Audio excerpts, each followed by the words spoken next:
Going on another day of education. This time we're going to go through a contract buying and selling. But I'm going to stop real quick and just talk about something yesterday. When I was discussing about pre-approvals and working with a lender or bank versus buyer's market and seller's market, I had an agent reach out to me and say this. They said, we had a bunch of offers come over, and one of the offers, the buyer, even though they had a pre-approval from a different bank, said, I will use yours or your seller's preferred lender. And that's what got them the deal. So in a seller's market, yes, you want to protect yourself as a buyer and make sure that you can afford the house and the whole nine. You still want to do what's best for the seller to get the deal, right? So this buyer was like, look, I want your house. I'll use your preferred lender. And that's what got them the deal. And that's what I'm saying. This is all about, giving you tips and whatnot, and also showing you how to get the best or how to present the best deal within a market, right? So you have your pre-approval done, you hired your agent, you're on the campaign, the drip campaign, you found the house you love, and now you want to make an offer. Well, we're going to make an offer, and just for this education, the house is $200,000. We're going to show you the difference between a buyer's market and a seller's market with a $200,000 house, right? So in a buyer's market where there's tons of houses and the prices, the asking price is $200,000, you might want to start low and you might want to offer $170,000, right? And because at the end of the day, they might not have any offers. It's also how long the house has been on the market.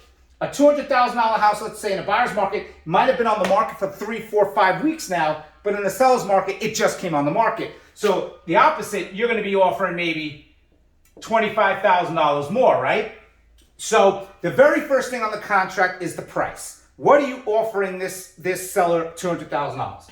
On a buyer's market, I'm trying to get a deal, right? I don't really probably have any competition. In the seller's market, tons of competition. So I'm going to offer a higher price. The escrow amount. Well, in the buyer's market, there's not that much, right? Competition. Well, I'm going to offer just $1,000 in escrow, right? But in the seller's market, you have to prove to them, hey, look, I have the money. I want to buy this house. I'm going to offer $10,000. Right? Which you have 3 days to deposit that into the title escrow, right? So right here, who cares? I'm going to give you $1,000, take it or leave it. I'll go buy another house. There's 50,000 houses on the market. In the seller's market, look, I'm proving to you, I can buy this house. I'm going to put $10,000 in escrow to show you that I have the money, right? So you have the price, you have the escrow. Inspection, right? In a buyer's market, you can say, I'll take 15 days to do my inspection. Within those 15 days, I can back out whenever I want. Take my time. I'm going to make offers on other houses. I'm going to go look at other houses to see if I can get another better deal out there. In a seller's market, I'll take 3 days, right? Because you're telling the seller, I'm serious. I only need 3 days. I'll literally just do my inspections and make a decision. Where in the buyer's market, you have other obligations to yourself, which is, I'm going to go look at that house, make an offer there. See how you are two different people, the sellers and the buyers.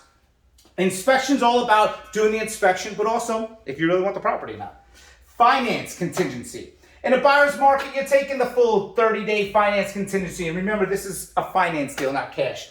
In a seller's market, it's always good to lower that finance contingency because that is another, look, in 15 days, I can back out if I can't get my loan approval within 30 days, the deal's dead. All right, it'll take me 12 days to 15 days to get my finances together. You're showing the seller, I got my you-know-what. I got it all together. I got it all. My bank knows what they're doing. We're good to go. I'm using your preferred lender, so your preferred lender is telling me that I can do it, or I'm using a bank that you know.